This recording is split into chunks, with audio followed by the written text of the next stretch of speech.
una tasa de cambio, este incremento en precios, pues se describe a través de una mayor inflación, ¿verdad? ¿Sí? Entonces, una mayor inflación conduce a un menor desempleo. ¿Sí? En el contexto de la optimización que nosotros analizamos el día jueves también, pues se acordarán que había una firma que estaba maximizando sus beneficios. Si nosotros analizamos la curva de Phillips bajo ese contexto, ¿qué señalamos nosotros? Señalamos que un incremento en precios, si lo quisiéramos ver en el contexto del modelo, que es equivalente a esta intuición económica que nosotros acabamos de construir, solo dijimos que un incremento en precios lo que hace es que reduce los costos marginales de la firma, particularmente los costos laborales. ¿Sí? ¿Qué está detrás de esta caída en los costos marginales, en los costos marginales reales? Pues el hecho de que los salarios son más rígidos que los precios, ¿sí? De los macroprecios son de aquellas variables económicas agregadas más rígidas, ¿sí? Es un incremento de precios, reduce los costos marginales de la firma, es decir, caen los salarios reales, lo cual motiva a la firma a contratar mayor cantidad de trabajo y en consecuencia eso hace que la tasa de desempleo registra una disminución, ¿sí? Entonces, una mayor inflación conduce a un menor desempleo, ¿sí? Y lo vimos a través del mapa ISO-beneficio, que es el conjunto de curvas ISO-beneficio restringidas a una función de producción, ¿verdad? ¿Sí? Eso lo analizamos nosotros el último. Entonces, pareciera ser, jóvenes, que existe como una especie de dilema, de trade-off entre poder alcanzar un menor desempleo, pero ¿a costa de qué? A costa de mayor inflación, ¿verdad? Sí, es decir, podemos hacer que la economía sea más robusta, ¿sí? Que tengamos mayor empleo, pero a costa, o sea, una reducción en el desempleo, pero a costa de precios más altos, ¿sí? Entonces, esa es una especie de trade-off o bien de, de dilema en la cual una economía se tiene que encontrar, ¿verdad? ¿Sí? Poder estimular la actividad económica, generar una reducción en el desempleo, pero a costa de mayor inflación. ¿Se dan cuenta de lo que nosotros estamos viendo al final del día? Es nuestra curva de oferta agregada. ¿Sí, María Andrea? Entonces es por esto que, bueno, yo he leído en algunos lugares que es bueno mantener una tasa de desempleo sana para mantener igual los precios. Sí, exactamente, porque al final del día uno tiene que decir, bueno, puedo lograr una reducción muy drástica en el desempleo, ¿verdad? Pero es inflación, pero generan procesos inflacionarios más altos. ¿Y cómo los datos otro modelo es que, digamos, los salarios reales caen? Ese es un problema para poder dar. También desalineamiento de desempleo muy fuertes, pues, en desempleo. Y si hay desempleo, eso va a ser dado si quieren ver procesos muy esa especie de cambio, pues se logra nada más en el corto plazo. Y vamos a ver que en el plazo no ocurre. También muy bien, María Andrea, es lo que usted nos está comentando. Jóvenes, saben que cualquier cosa me pueden interrumpir, ¿verdad? Entonces, ahora les quiero presentar un poco. Sí, adelante, Emilio, por favor. Licenciado, disculpe, entonces, el sentido de una banca central, con el sentido de mantener los precios, va contra eso, ¿no? Porque siempre tenemos que tener cierto nivel de inflación para tener una economía estable. Sí, de hecho, fíjese que hay modificaciones a la curva de Phillips. Si lo analizamos en el contexto de lo que estamos analizando hasta acá, sí pareciera contradictorio en el sentido de decir, bueno, si nosotros perseguimos una inflación que sea más o menos estable, entonces no podríamos lograr ningún efecto sobre el empleo, ¿verdad? Sí, parece un poco en ese sentido contradictorio. Pero digamos que las modificaciones que existen en la curva de Phillips, pues nos hace señalar que el determinante sobre el empleo no va a ser tanto la inflación, sino la inflación respecto a lo que los agentes esperan. Y vamos a ver un poco parece contradecir un poco la orientación de la política monetaria en el sentido de que si buscamos precios estables,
Les quiero mostrar evidencia. Muy buenas preguntas. Entonces revisemos acá. Si esto se los había mostrado un poco el día jueves, ¿se acuerdan? Era lo que teníamos acá. Miren, en la década de los 60, aquí tenemos inflación y aquí tenemos desempleo. Parece ser que existe una relación inversa. Aquí tenemos toda la década de los 60. Miren, 61 hasta el año 69, 1969. Podíamos lograr tasas de desempleo más bajas, es decir, movernos hacia el origen, de derecha a izquierda, pero eso sí a costa de precios más altos, ¿verdad? De mayor inflación. Si lo quieren ver, ¿y qué pasa en la década de los 70? Miren, en adelante, esa relación se pierde. Ya no podemos distinguir esa relación inversa, ¿de acuerdo? Entonces, en el corto plazo, sí podemos tener un trade-off entre inflación y desempleo, pero en el largo plazo, esa relación ya no se mantiene. Visto desde otro enfoque, en la misma gráfica, ¿verdad? Solo que las tenemos separadas, miren. Aquí tenemos toda la década de los 60, miren, la relación inversa se mantiene, ¿sí? Podemos lograr menor desempleo a costa de mayor inflación, ¿sí? Pero cuando ampliamos nosotros, eso es para Estados Unidos, cuando ampliamos ahora la temporalidad, lo analizamos a partir de la década de los 60 en adelante, es decir, en el largo plazo, ¿sí? Podemos observar que esa relación que tenemos acá ya no se mantiene. ¿Qué está detrás de esto? Con eso nosotros terminamos la clase del día jueves, ¿verdad? Estoy recordando un poco. ¿Qué está detrás de eso? Pues la economía experimentó un shock en los precios del petróleo, es decir, un incremento súbito en los precios de este commodity, ¿de acuerdo? De tal manera que los precios del petróleo en la década de los 60 estaban aproximadamente a $3 por barril y se triplicaron en ese decenio, ¿verdad? ¿Sí? Ustedes lo pueden observar acá. Piense que este fenómeno de naturaleza económica cambió no solo la inflación, como lo pueden ver acá, aquí lo que tenemos es la inflación, sino también la forma en cómo los agentes construían sus expectativas inflacionarias. Entonces revisemos un poco esta gráfica. Aquí tenemos la tasa de inflación para Estados Unidos, eso está medido en términos porcentuales, y aquí tenemos el tiempo. Miren, aquí hay una franja que separa la década de los 60 en adelante, ¿sí? Y ustedes pueden observar que hasta la década de los 60, ¿sí? La inflación tenía un comportamiento errático, si quieren verlo así, ¿de acuerdo? Con una media o valor esperado aproximadamente en cero o bien algún valor positivo. No obstante, después de ese shock en los precios de este commodity, que es el petróleo, pues la inflación como tal parece tener un sesgo. Si se dan cuenta, nunca llega a ser negativa, ¿sí? Y fíjense que eso alteró la forma en la cual los agentes cambiaron sus expectativas de inflación. Recuérdense que los agentes tienen expectativas porque en base a ello es que ellos fijan sus precios. Les pregunto, con estos datos que ustedes observan acá, sus expectativas año tras año, pues ¿cómo serían? ¿Van a ser hacia el alza o hacia la baja? Hacia el Pues alza, con Mick. esta, exactamente, hacia el alza. Y fíjense que esas expectativas modifican la inflación como tal. Porque si yo les indico, fíjense que el otro mes la inflación va a aumentar, bueno, de hecho la inflación está cayendo, como ustedes lo han observado, pero vamos a asumir que seguimos con presiones inflacionarias. ¿Qué van a hacer ustedes el otro mes? Pues van a decir, bueno, a partir de este mes voy a empezar a comprar todos los bienes que necesito porque yo sé que el otro mes todo va a estar más caro. De hecho, eso está pasando mucho en Argentina ahora, joven, ¿sí? De hecho, hay propuestas para dolarizar esa economía en este momento por la inflación tan alta que estamos observando, ¿sí? Entonces, si yo sé que el otro mes van a seguir creciendo los precios, pues el día de hoy empiezo a comprar más. O sea, si mis expectativas, vean acá la gráfica, son inflacionarias, el día de hoy empiezo a demandar más. Pero si empiezo a demandar más el día de hoy, ¿qué pasa con la inflación el día de hoy? Pues aumenta también. Ustedes se dan cuenta que las expectativas de inflación condicionan la inflación efectiva. Eso es lo que está pasando acá, miren. Entonces, el problema de la curva de Phillips en la década de los 70, vean acá, se debe a que la misma no está considerando el efecto de las expectativas sobre la inflación efectiva. No la está considerando. De tal manera que nosotros debemos incluir en nuestra curva de Phillips, en su especificación, las expectativas de los agentes económicos sobre el nivel de precios. ¿De acuerdo? Entonces, para ello vamos a tomar como referencia esta gráfica y me voy a trasladar a la pizarra. Quiero que ustedes observen claramente que antes de la década de los 70, la inflación era errática. la persistencia, fíjense en el término que estoy utilizando, la persistencia o la inercia inflacionaria es muy baja, ¿sí? Por el contrario, a partir del shock de los precios del petróleo, existe mayor persistencia en la inflación observada, ¿de acuerdo? Entonces, la curva de Phillips a partir de la década de los 70, además de la relación inversa entre inflación y desempleo, va a considerar el rol que tienen las expectativas en los precios para poder considerar la relación entre inflación y desempleo. ¿De acuerdo? Sí, adelante, Emily. Licenciado, disculpe, yo tengo una duda. Antes Sí. de la crisis que usted mencionaba, se miraba que había mucha volatilidad con, con la inflación y teniendo picos de inflación y luego de deflación. Después de que pasó eso, vimos que es un poquito más estable y prácticamente solo se mantiene en inflación. Esa estabilidad no quiere decir que los agentes serían un poquito más ordenados con lo que se espera y tendría que cazar un poquito mejor la curva de Phillips. Exactamente, si nosotros consideramos el efecto de las expectativas, porque fíjese que ahorita Ah, tenemos en cierto. su pantalla la gráfica, ¿verdad? ¿Se acuerdan que la especificación que nosotros vimos, no vimos una especificación como tal, sino nada más una forma funcional, una relación, ¿verdad? Dijimos que el desempleo es una función de la inflación, nada más, ¿sí? De hecho, si nosotros incorporamos el rol de las expectativas dentro de hecho, sí, solo quería puntualizar el punto de Emilio. Ahorita voy a pasar precisamente a lo que nos está comentando. Dejar de compartir. Ahora sí. Fíjense que nosotros vimos el día jueves nada más una relación funcional. Dijimos que el desempleo es una función de la inflación. Y eso tenía sentido, ¿verdad? Porque ya voy a ir precisamente a su punto, ¿sí? Más que estable, pienso que el término correcto es persistente, ¿verdad? ¿Sí?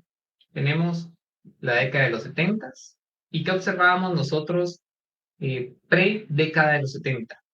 Antes, observamos algo como esto, ¿verdad? ¿Sí? El shock de los precios del petróleo alteró la forma en la cual los agentes forman sus expectativas de inflación y en consecuencia la inflación como tal, ¿sí?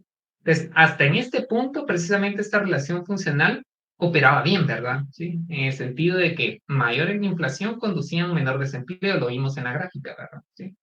Pero ¿qué pasa acá? Esta relación funcional no hemos especificado todavía. Esta relación funcional ahora se ve alterada. ¿Por qué? Porque tenemos que considerar el rol de las expectativas, ¿sí? ¿Por qué? Porque en este caso, la inflación como tal tiene cierto grado de persistencia, ¿sí? ¿Qué es lo que encontramos? Es una persistencia en la inflación, persistencia, o bien una inercia inflacionaria, ¿verdad? De tal manera que si el año pasado la inflación estaba alta, pues yo espero que este año siga siendo alta, ¿verdad? Hay una tendencia creciente en los precios, ¿sí?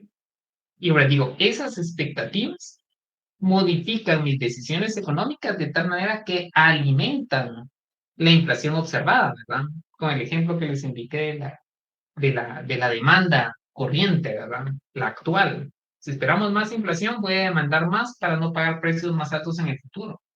Pero cuando hago eso, la inflación el día de hoy pues va a aumentar. Entonces mis expectativas condicionan la inflación observada. Entonces, su pregunta, Emilio, que me dice si la estoy interpretando bien, efectivamente, antes de la década de los 70 esta relación funcional estaba operando muy bien. Ahora nosotros tenemos que incorporar las expectativas de la inflación debido a que hay un componente inercial de persistencia. Entonces, ya cuando incluimos ese componente inercial, efectivamente esa relación pues ya se ajusta mejor, de tal manera que para este periodo muy probablemente requerimos no solo la inflación como determinante del desempleo, sino las expectativas que tienen los agentes sobre esa misma inflación, porque vimos que acelera el nivel de precios, ¿verdad? Exactamente. Entonces, a partir de la década de los 70, nosotros tenemos que incorporar una nueva variable que nos permita efectivamente capturar este fenómeno de aceleración de precios. Es un poquito la idea, ¿verdad? Bueno, pueden reformular la pregunta, jóvenes, si no estoy contestando precisamente lo que ustedes me están comentando, ¿verdad? Sí. Entonces, fíjense que ahora lo que nosotros tenemos que hacer es determinar la forma en cómo los agentes forman sus expectativas de inflación. Entonces voy a hacer acá nuevamente la gráfica para después incluirla en nuestra especificación de la curva de Phillips. Lo que ya sabemos es que para tener un mejor ajuste con los datos, un poco lo que Emilia nos está comentando, post década de los 70, nosotros tenemos que incorporar el rol que tienen las expectativas. Ya sabemos, ¿verdad? ¿Por qué? Porque el shock de precios de petróleo alteró la forma en cómo los agentes construyen sus expectativas inflacionarias. De este lado no, porque en este caso pues no tenemos persistencia. Emilio lo señaló bien, tenemos mucho más volatilidad que persistencia. ¿Sí? Entonces revisemos nuevamente, vamos a ver cómo los agentes formaban sus expectativas, ¿verdad? Aquí tenemos década de los 70. Por aquí está el 0. Teníamos algo como esto, ¿verdad, jóvenes? ¿Sí? Y después algo así, ¿verdad? Pues fíjense que nosotros tenemos que determinar la forma en la cual los agentes forman sus expectativas de inflación en el periodo T. ¿Sí? ¿Se acuerdan que pi ya lo definimos el día jueves? Pi es inflación.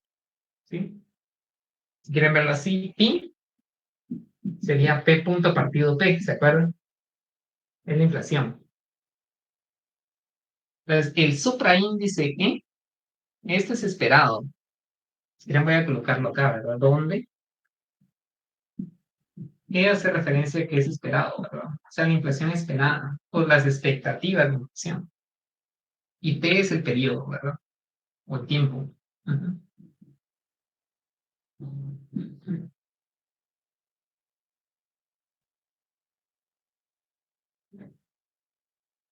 Y vamos a considerar que los agentes forman sus expectativas de la siguiente manera. Fíjense que vamos a asignarle un parámetro θ de la inflación observada en T-1.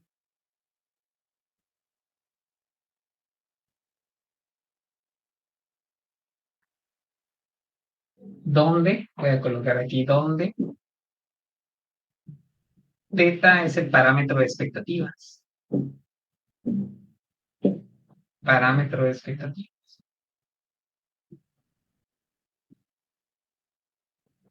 Es decir, ¿qué tanto de la inflación pasada utilizo para construir mis expectativas el día de hoy? Expectativas el día de hoy respecto de lo que yo tenía el periodo previo, ¿verdad? ¿Sí? Claro, si quieren verlo de esta manera.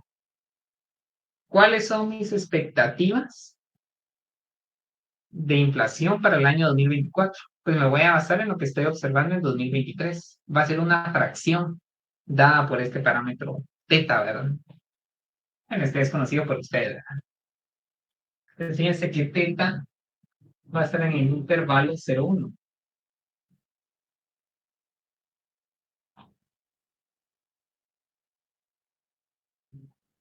Bien, muchachos. Entonces, mientras ustedes terminan de copiar, quiero que tratemos de resumir un poco lo que estamos haciendo, ¿verdad? ¿Sí? El problema es el siguiente. En la década de los 60, la relación inversa entre inflación y desempleo operaba muy bien. Entonces, las políticas keynesianas podrían decir, bueno, yo busco tal nivel de desempleo, obviamente lo voy a hacer, reducir el desempleo a cierto nivel, lo voy a hacer a través de mayor inflación, ¿verdad? Eso en la década de los 60 operó muy bien.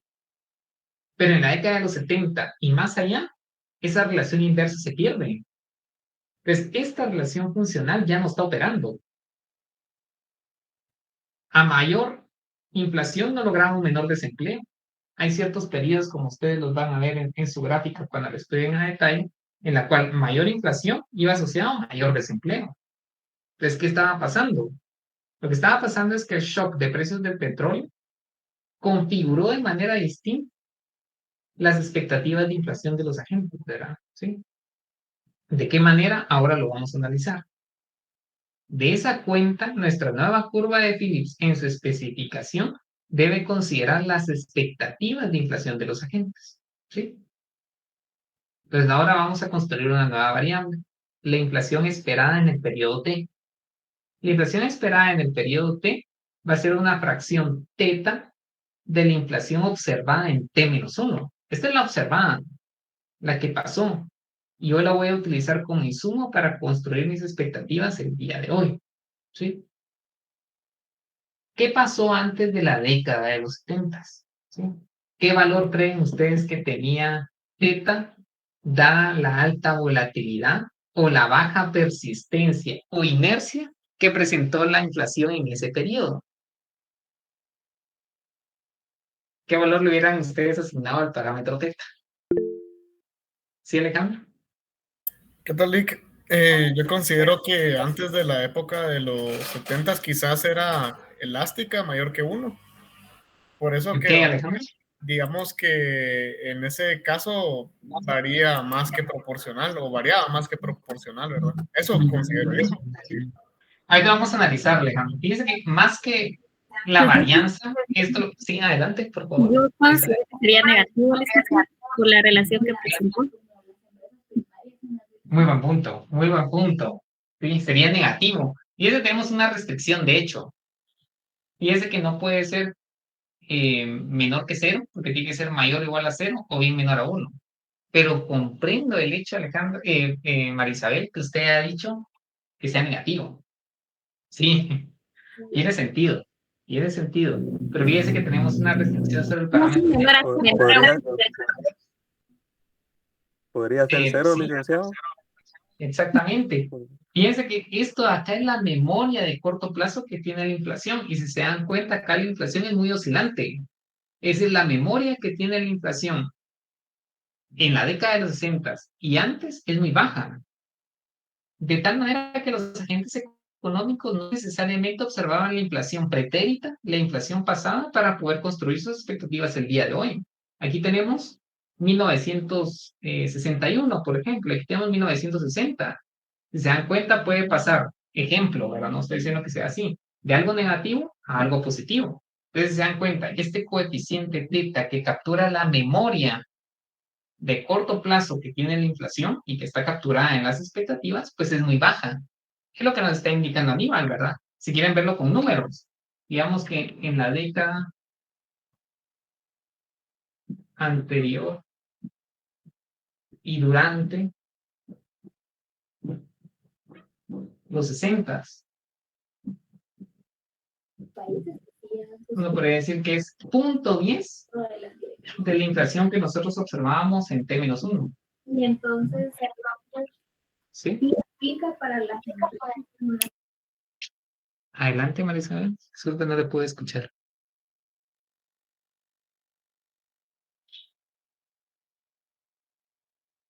Sí, creo que tiene apagado su micrófono, pero no sé si va a comentar algo. Digamos que la memoria acá es muy baja, ¿verdad? ¿Por qué? Porque si la inflación era, qué sé yo, 5%, ahora va a ser 0.10 de 5. Fíjense que eso nos describe una alta oscilación en la inflación observada, que es lo que nosotros tenemos de este lado, ¿sí? Entonces, en la década anterior y durante la década de los 60, pues este parámetro θ, pues tiende a 0, ¿sí? Porque lo que captura este parámetro θ es la persistencia o bien la inercia inflacionaria.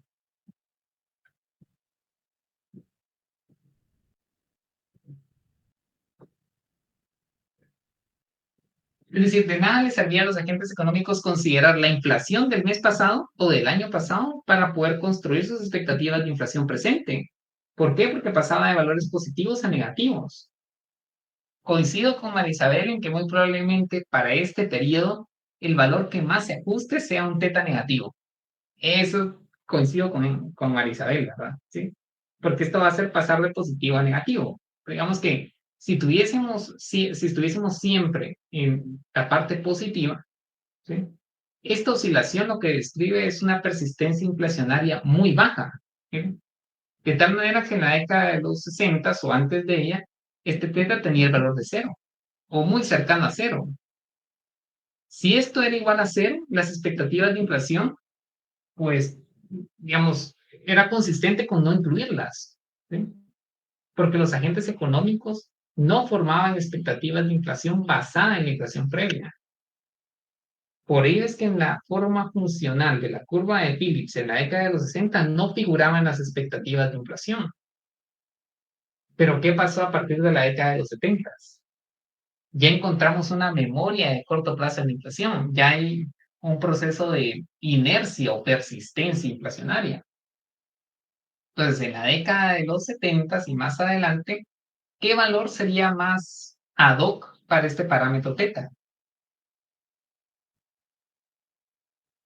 Este es como un componente autorregresivo, si quieren verlo así, ¿verdad? Es decir, yo me baso en lo que pasó el año pasado o el mes pasado para construir mis expectativas actuales. Es la memoria. Entre mayor sea este parámetro teta, mayor memoria tiene la variable, ¿verdad? ¿Sí?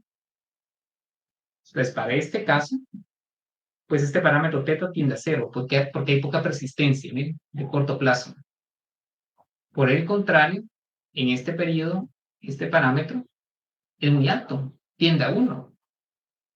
De tal manera que ahora sí es una variable a considerar en la curva de Phillips.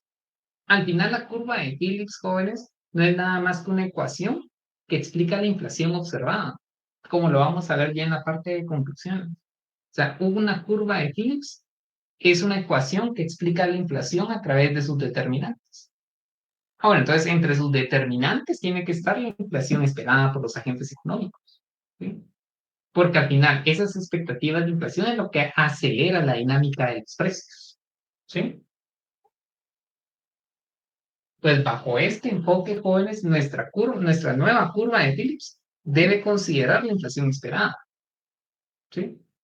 Que para el caso de la década de los 70, la inflación esperada en el periodo T va a ser, en el caso extremo, ¿sí? La inflación en T-1. Sí, ahora si la inflación fue 3% el año pasado, pues yo espero que también para este año sea 3%, si no es que más, ¿de acuerdo? Entonces el valor de teta en este intervalo que más se ajusta al proceso inflacionario que se observó en la década de los 70 y más adelante, pues es este valor de teta igual a 1. Entonces, jóvenes, ¿se comprende esa parte? ¿Sí, Alejandro? Lick, entonces solo para confirmar, teta va a medir, digamos, por así decirlo, el tiempo en que se tuvo esa expectativa de inflación, ¿verdad? O sea, Y sin más que...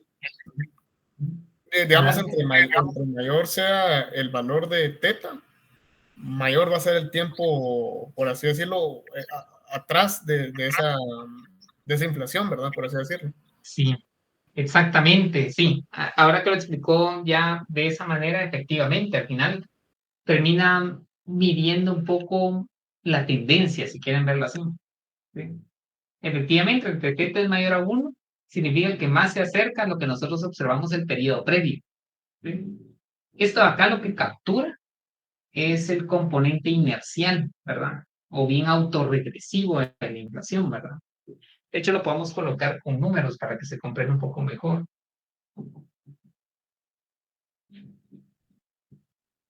Imagínense que quiero explicar la inflación nada más por el componente rezagado a un periodo. Entonces, imagínense que quiero explicar la inflación. Podemos tomar la del año pasado en Guatemala, que estuvo aumentando durante todo el segundo semestre, ¿verdad? Sí. Podemos aquí, por ejemplo, aquí podemos colocar la inflación de julio del 22, ¿sí? Lo que espero de julio del 22, ¿verdad? Ese es el tiempo. Entonces, mire, va a ser una fracción teta de lo que observamos en junio, en el periodo previo, ¿verdad? Junio 22. ¿Sí? Entonces, como yo he estado observando que la inflación, observamos, mejor dicho, que la inflación en el año 2022 fue creciente, es decir, que estuvo aumentando periodo tras periodo, una aceleración de precio. Entonces, yo puedo ajustar este parámetro teta de tal manera que capture el hecho de que yo estoy considerando con una alta probabilidad, lo pueden ver así también, muchachos, ¿sí? Con una probabilidad muy alta, lo que observé el mes pasado, ¿sí? Fíjense que una interpretación alterna sería la probabilidad que esté en el intervalo 0,1, y también lo pueden ver de esa manera, ¿verdad? ¿Con qué probabilidad voy a considerar la inflación del mes previo? Si estoy en una espiral inflacionaria, que fue lo que nosotros observamos todo el segundo semestre del año pasado en Guatemala, pues ¿qué valor le van a asignar a esta probabilidad? si ustedes Uno. observan una tendencia creciente. 1. Nuevamente, jóvenes, 1. lo escuché correctamente, pero quiero ver si me lo pueden repetir. 1, licenciado. Exactamente, uno, ¿verdad? Sí. Con una probabilidad del 100%, yo voy a considerar lo que de junio para construir mis expectativas el día de hoy. De tal manera que, si por ejemplo la inflación fue, el año pasado estuvo como en 7.20, por ejemplo. ¿Sí? Bueno, entonces muy probablemente la inflación en este periodo vaya a ser 7.20 o algo más. Recuérdense que la inflación no solo depende de lo que yo haya observado el mes previo, ¿verdad?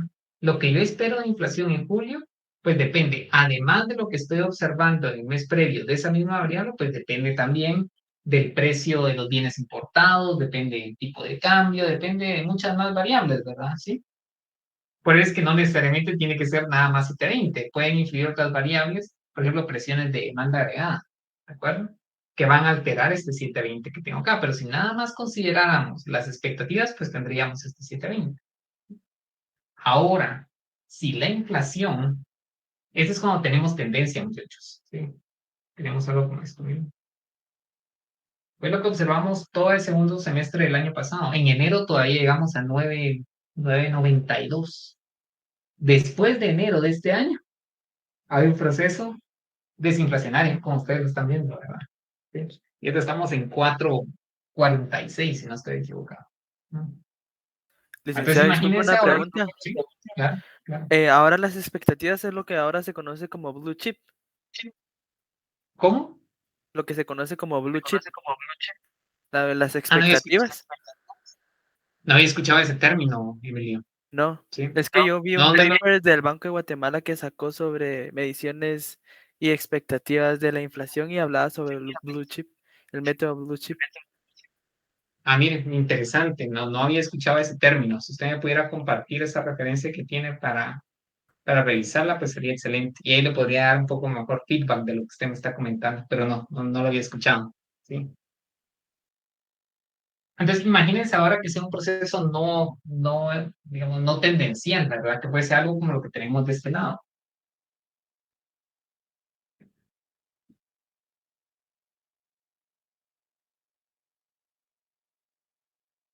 Algo como lo que tenemos, o como lo que vamos a colocar acá.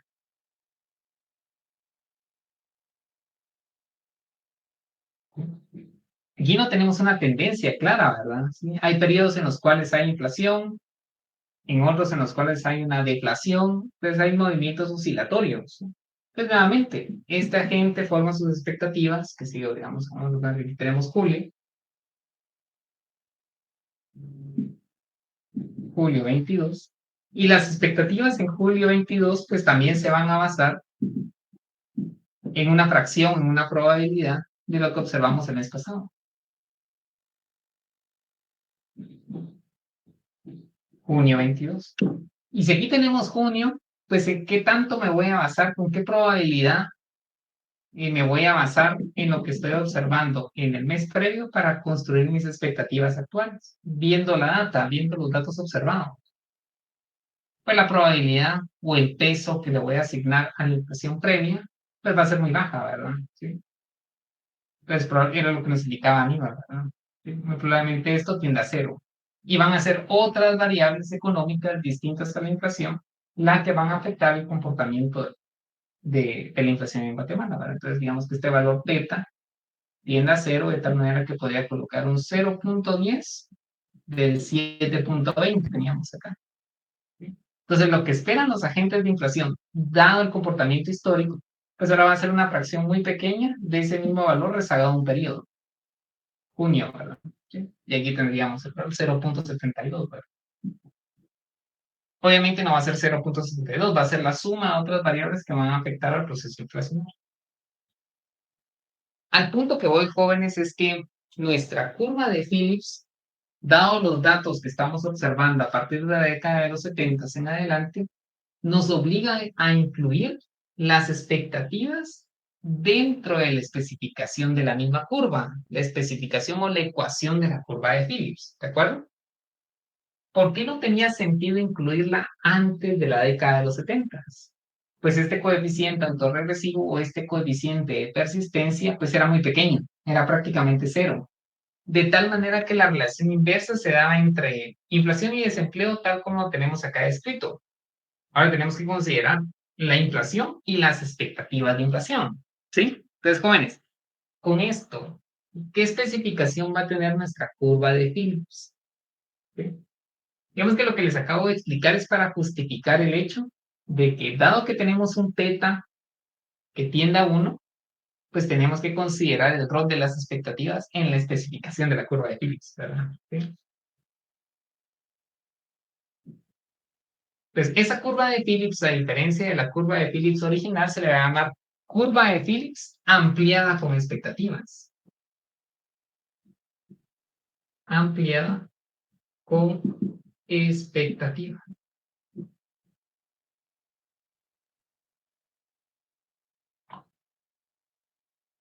Entonces, vean qué especificación va a tener, ¿sí? Ahora vamos a tener el desempleo, ¿sí? Respecto o menos su tasa natural de desempleo, el desempleo en el periodo T. ¿Sí? Desempleo en el periodo T respecto de su tasa natural, ya voy a definir cada variable, va a ser igual a este parámetro menos épsilon, la inflación en el periodo T, menos la inflación que esperan los agentes en ese mismo periodo. Es una curva de Phillips ampliada con expectativas. Ahora estamos considerando el rol que tienen las expectativas dentro de la curva de Phillips. Y eso tiene que hacer que los datos ahora se ajusten mejor al momento de incluir esta variable que antes la estábamos omitiendo. ¿Sí? Entonces, si se dan cuenta en términos econométricos, es el equivalente a decir que en la década de los 60 nuestra curva de Phillips estaba mal especificada. Había un error de especificación, ¿verdad? Sí. Estábamos omitiendo una variable. Ahora ya la incluimos, ¿verdad? Vamos a ver si con esta inclusión mejora el ajuste en la curva de Phillips, que de hecho así lo va a hacer, como lo vamos a ver en un par de minutos. Pues jóvenes, vamos a definir todas las variables que tenemos acá. Vamos a colocar dónde UT es el desempleo en el periodo T. U asterisco sin subíndice es la tasa natural de desempleo. Recuerdan que la definimos ya el día, ya también el día jueves, ¿verdad?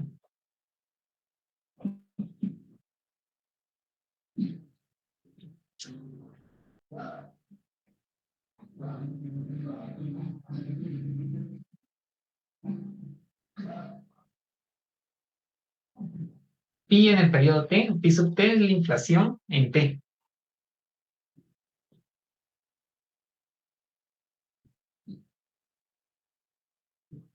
Con este supraíndice es la inflación esperada.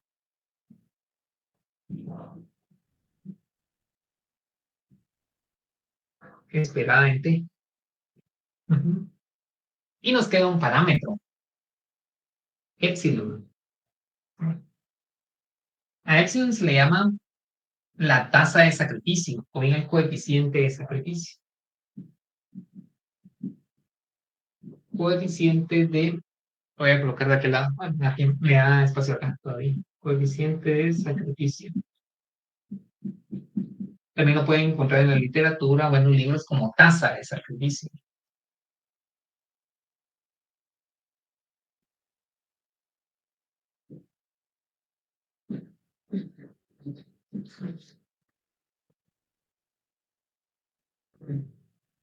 Jóvenes, ¿dónde está la curva de Phillips? Esto acá es la curva de Phillips. Esta es la especificación, es la ecuación de la curva de Phillips. Veamos si ya definimos todo. Aquí tenemos el desempleo en T, la tasa natural de desempleo. ¿Se acuerdan que es el desempleo friccional más el desempleo estructural? Ahora, es un desempleo no cíclico, ¿de acuerdo? La inflación en T, las expectativas inflacionarias en T, y a este coeficiente de sacrificio también se le llama coeficiente de inflación no prevista, ¿verdad? ¿Sí? O sea, este T también se le llama coeficiente de inflación no prevista.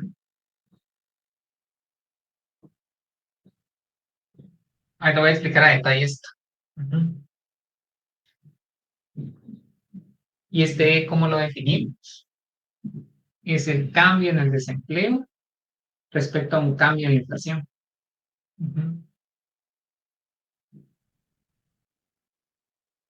Donde el cambio en el desempleo es la diferencia entre el desempleo respecto de su tasa natural y el cambio en la inflación es la inflación observada menos la que esperan los agentes en ese mismo periodo.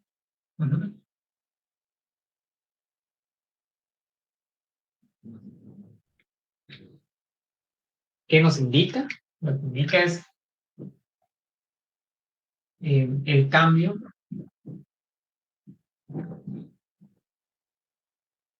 en el desempleo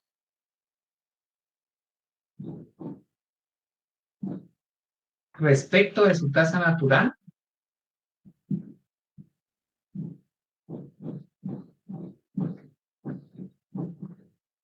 como resultado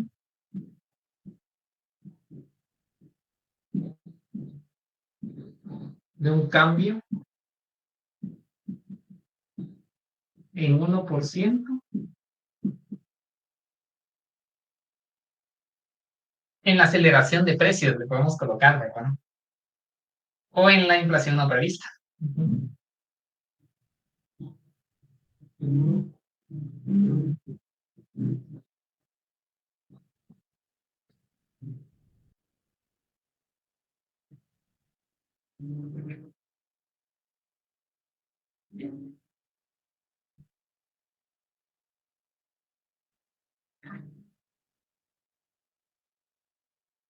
Que hay mucha información, muchachos, que vamos a ir analizando poco a poco, ¿verdad?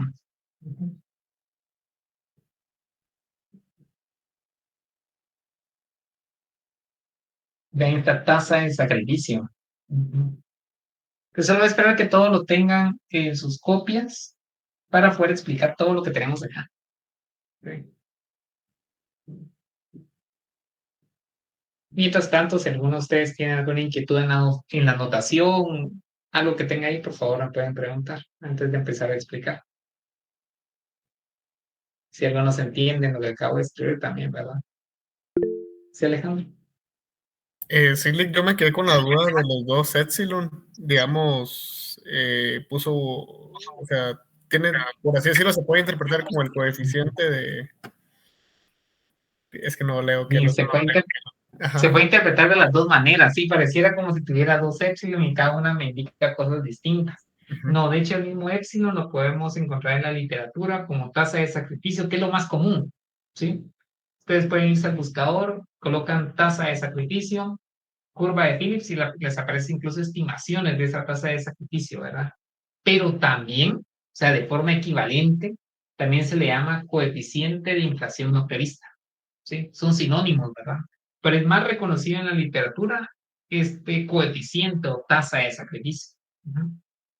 Gracias por la observación, Alejandro. Son sinónimos, ¿verdad? Sí. Entonces, inmediatamente, por ejemplo, ustedes pueden colocar ahí en un buscador, colocan tasa de sacrificio y les aparecen estimaciones de la tasa de sacrificio en el contexto de la curva de Phillips, ¿verdad?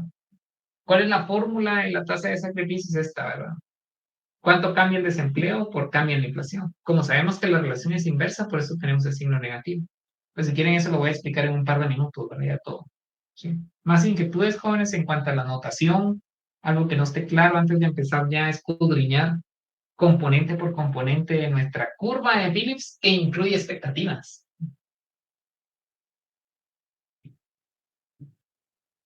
Me dicen si necesitan más minutos para terminar de copiar, jóvenes. Pueden levantar su mano virtual para ver si todos estamos bien. Si no lo levantan, así que ya lo tienen, ¿verdad? Igual les doy tiempo si necesitan copiar.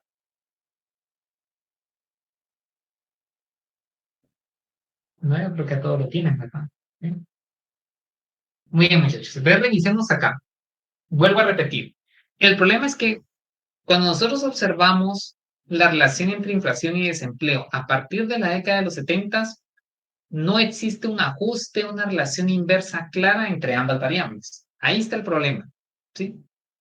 Entonces, ¿qué es lo que debemos de hacer? Tenemos que incluir aquellas variables que efectivamente estamos omitiendo y que influyen sobre la inflación observada o sobre el desempleo, si quieren verlo así. Bueno, ¿por qué les digo inflación observada y al mismo tiempo les digo desempleo? Pues en el eje vertical lo que nosotros tenemos es la inflación, ¿sí? Pero la variable dependiente es el desempleo, es decir, cuánto puedo lograr de desempleo respecto de su tasa natural por debajo de ella, respecto a una variación en la inflación, ¿sí? Entonces hay que tener mucho ojo con eso.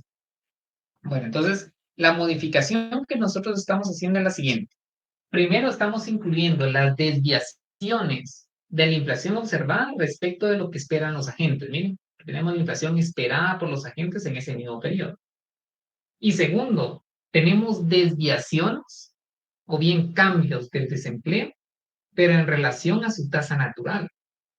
Nosotros vimos el día jueves que esta tasa natural de desempleo es valga la contradicción, si lo podemos llamar de esa manera, es el desempleo de equilibrio en el mercado laboral.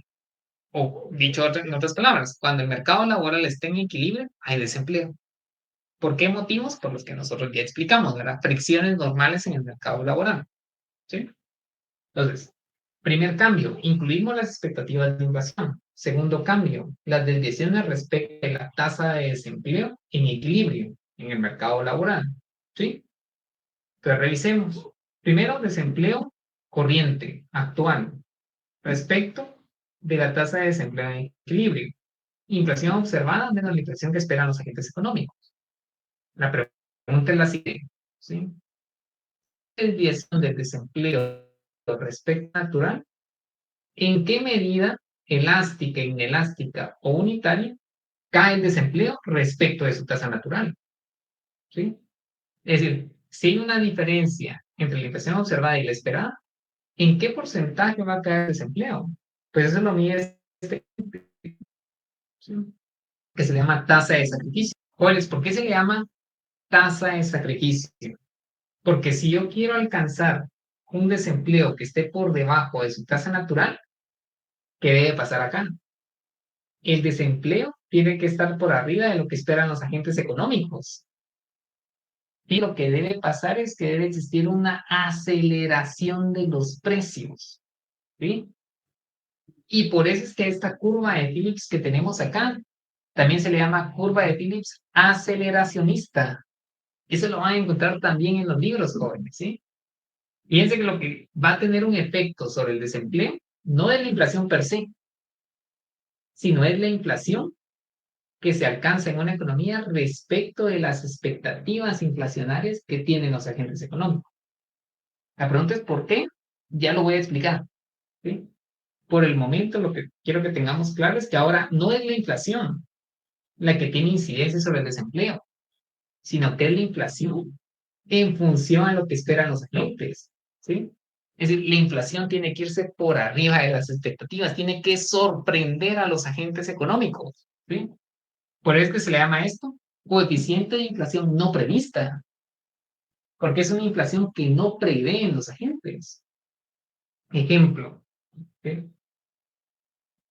Los agentes esperan para este año una inflación del 4%. Ah, bueno, pero ¿qué es lo que pasa si la inflación efectiva, que no la voy a saber obviamente sino hasta el siguiente año, la inflación efectiva en diciembre de este año es del 6%? Ah, bueno, entonces hay una inflación que no preveyeron los agentes, ¿verdad? Que no fue prevista por los agentes económicos.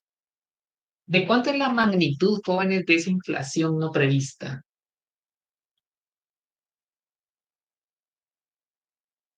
2%. 2%, Lick. 2%, exactamente, muchachos, es de 2%. Entonces vean lo fuerte de este argumento. Lo que tiene incidencia sobre el empleo no es la inflación, sino es la inflación. Esa inflación es que se le llama inflación no prevista. Entonces, epsilon, que es lo que tenemos acá, lo que nos mide la magnitud de ese cambio, ¿verdad? ¿Sí? Es cuánto cambia el desempleo respecto de su tasa natural, que es este delta U, respecto de un cambio en la inflación no prevista. O sea, por cada 1%, por cada 1% de inflación que no prevén los agentes económicos, el desempleo cae por cada 1%, ¿verdad? En la lo vamos a ver con números, pero de hecho podemos colocar un número directamente, ¿verdad, muchachos? Dado que estamos hablando de eso. Hay estimaciones para un montón de países, de hecho, en los libros, ¿verdad? Sí, y en los papers. Imagínense un coeficiente de sacrificio de 0.5. ¿Sí? ¿Qué nos está diciendo? ¿Qué nos está indicando ese coeficiente de sacrificio? Si lo observamos por el lado de la inflación no prevista, yo digo, por cada 1% de inflación no prevista, por cada 1% de inflación no prevista por los agentes económicos, ¿verdad? Porque los agentes tienen expectativas de inflación. Pero hay una parte que no la pueden pronosticar, si quieren verlo así. Esto es lo que no están pronosticando los agentes económicos. La inflación efectiva fue de 6, pero ellos esperaban 4. Y pero a esto de acá también se llama sorpresa inflacionaria. ¿Sí?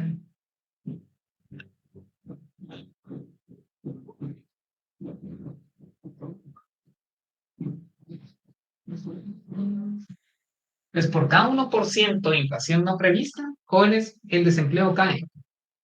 Sí, porque esto va a ser positivo, por este menos, el desempleo va a caer. ¿Sí? Entonces el desempleo cae, le voy a colocar, ¿verdad? O disminuye. Disminuye. Disminuye. Jóvenes, ¿en qué porcentaje cae el desempleo? En 0.50, Lick. Exactamente. Esto está medido en términos porcentuales, es una elasticidad. Muy bien, Alejandro.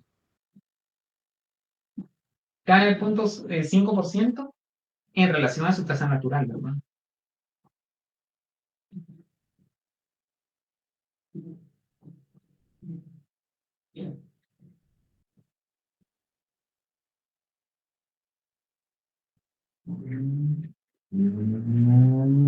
Les pregunto, muchachos, ¿el sacrificio es alto o es bajo? ¿Qué dirían ustedes como economistas? Fíjense, la inflación está, la no prevista, ¿verdad? Está aumentando en 1% y la caída en el desempleo es de 0.5. Vean el trade-off, vean lo que están ganando y lo que están perdiendo. Entonces les pregunto, ¿lo que sacrifica la economía es alta? ¿El sacrificio es alto o es bajo? Depende. Sí, llevémoslo, digamos, a un contexto, digamos, más concreto, ¿verdad? Recuerden que lo que estamos perdiendo es una pérdida en el poder de compra, ¿verdad? Vale la redundancia, ¿verdad? Hay una pérdida en el poder de compra, mejor dicho, ¿verdad? ¿Y qué estamos ganando? Mayor actividad económica y menos desempleo. Entonces me está diciendo que hay un 1% de inflación más alta respecto de lo que esperaban los agentes económicos. Pero el desempleo cae de forma inelástica en 0.5. Si nosotros definimos las ganancias, debemos verlo de esa manera, las ganancias en términos de la reducción del desempleo y las pérdidas, como el proceso inflacionario erosiona la capacidad de compra.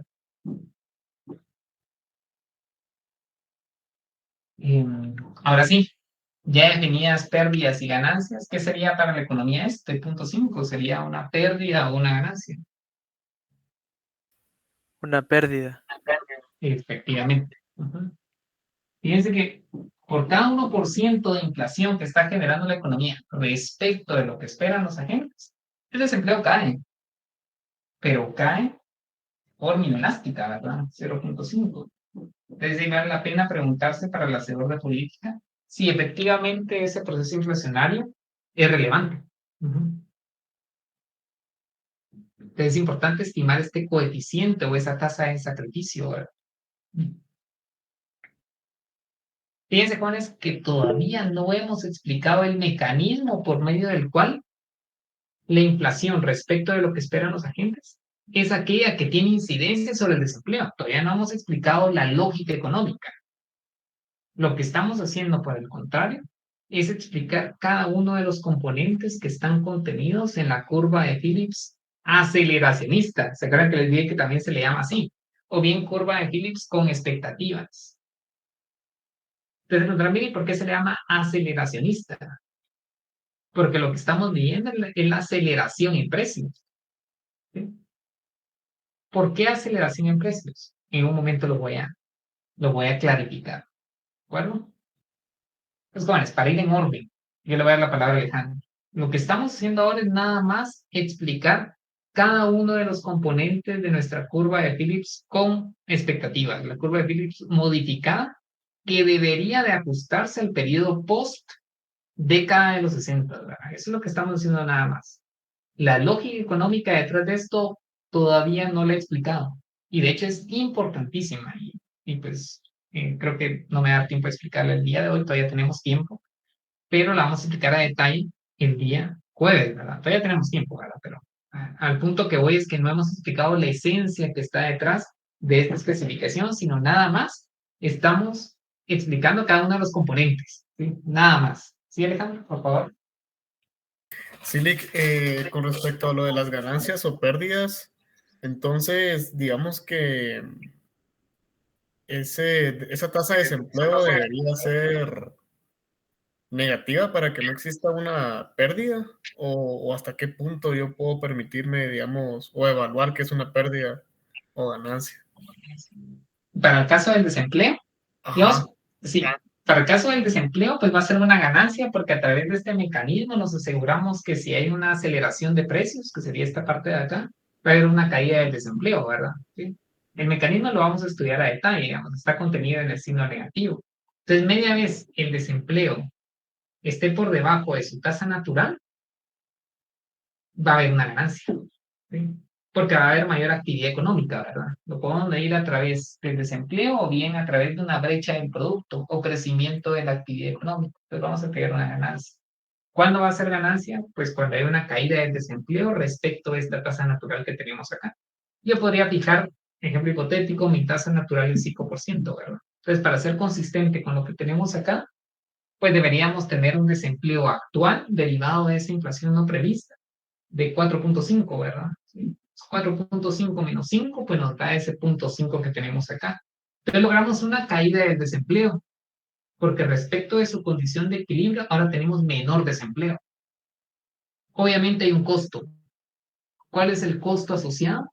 El costo es que tuve que generar una inflación por arriba de la que esperaban los agentes. No cualquier inflación, sino una inflación por arriba de las expectativas de los agentes económicos. Solo teniendo una diferencia, una discrepancia en esa inflación observada respecto de la que esperan los agentes, solo logrando eso, pues ya puedo generar un desempleo por debajo de su tasa natural. Pues va a ser una ganancia en términos de actividad económica o del empleo una vez la tasa natural se encuentra por debajo, pero una vez el desempleo se encuentre por debajo de su tasa natural, como lo tenemos acá. Y aquí pues siempre voy a tener pérdidas, ¿no? Porque si quiero lograr un efecto en el desempleo, tengo que generar una inflación que esté por arriba de las expectativas inflacionarias de los agentes, ¿verdad? Sí. Y digamos que es uno, bueno, tendría que estar entre 0 a 1, ¿verdad? No puede exceder de ese 1, me imagino. O sí se podría. Para este coeficiente de sacrificio. Bueno, el de desempleo, porque me imagino de que como debe estar entre 0 a 1, 0.5, 0.8, y así, o no sé si me estoy dando a entender bien, Lick. Ajá. No. Usted me dice si va por ahí, digamos, en función a lo que usted me indicó, el desempleo podría caer, por ejemplo, a 2%, ¿verdad? ¿Sí? Pues, ¿qué significa eso? Bueno, habría que determinar el coeficiente de sacrificio y todo, ¿verdad? Pero imagínese, siquiera vamos a cambiar este valor. Digamos que sea 1.5%. Entonces, vea aquel escenario. Por cada 1%, aquí tenemos un 2%, de hecho, ¿verdad? Pero por cada 1%, ¿qué es lo que nos está indicando esta métrica, este coeficiente, esta elasticidad? Si la tomamos de forma aislada, nos indica, por cada 1% de inflación no prevista o bien de aceleración de precios, pues la inflación, el desempleo va a caer, ¿sí?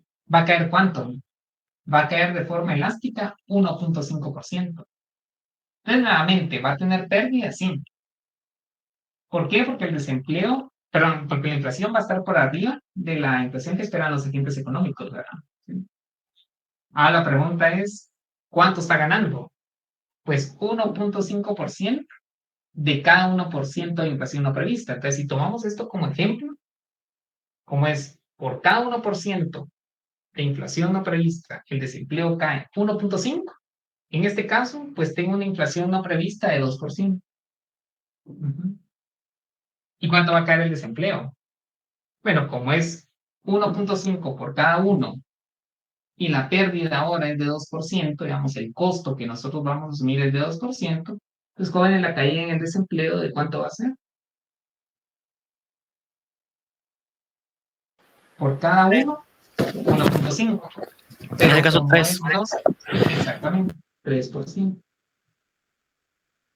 Si nosotros asumimos que nuestra tasa natural de desempleo es de 5, pues efectivamente el desempleo cae hasta 2%.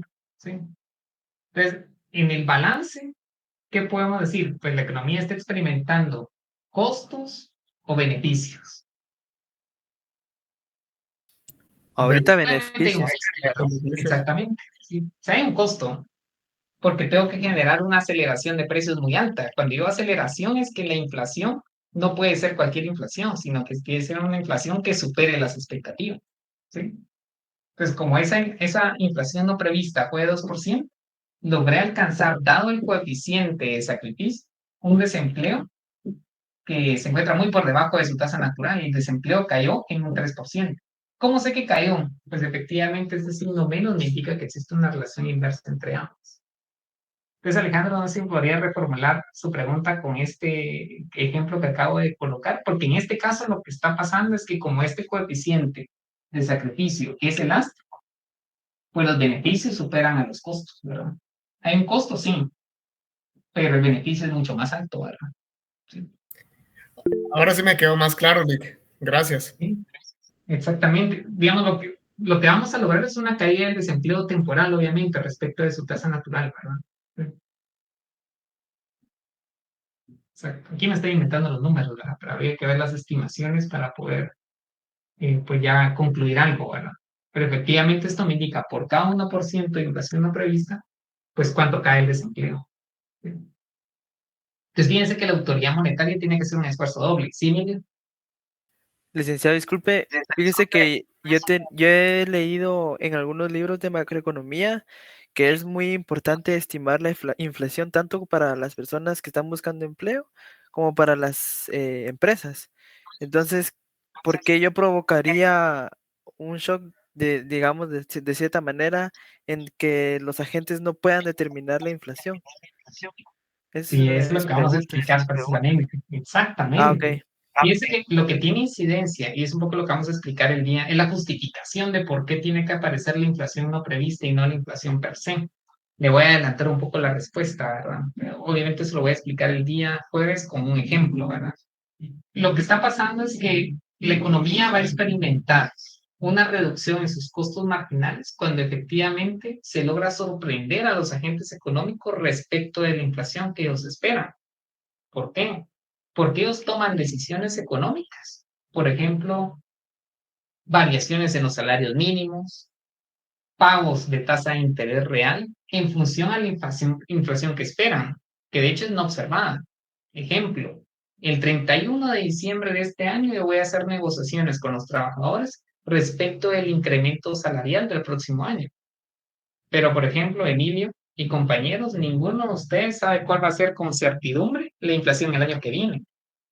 Entonces, en base a sus expectativas de inflación el día de hoy, hacen los ajustes en los salarios nominales y los bancos del sistema ajustan la tasa de interés que ustedes van a pagar para poder ampliar su capacidad instalada. Fíjense que la inflación, si la inflación es distinta a la que esperan los agentes, eso va a tener una incidencia sobre el desempleo. Ahora, ¿por qué? Que es la pregunta que me está haciendo Emilia. Pues la vamos a explicar el día jueves. Emilia. Es motivación para que ustedes le den continuidad a esto, ¿verdad? No se, digamos, no se pierdan la clase del día jueves, ¿verdad? Sí. Eso lo vamos a explicar. La verdad es que el día de hoy, pues, no me va a ser posible, ya me queda poco tiempo, pero es un poquito la idea. Los agentes planifican sobre una inflación el día de hoy que es desconocida.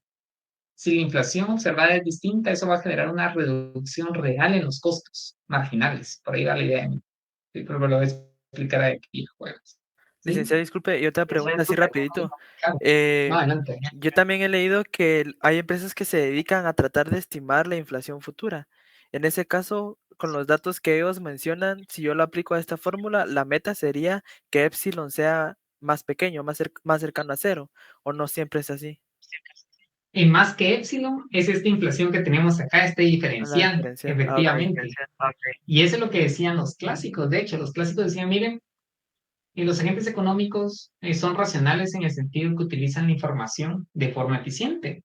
Entonces, este error de pronóstico, porque al final de cuentas es un error de pronóstico, muchachos, este error de pronóstico termina siendo cero, se hace muy pequeño. Entonces, si este error de pronóstico termina siendo cero, ¿qué pasa con el desempleo? Revisen la fórmula.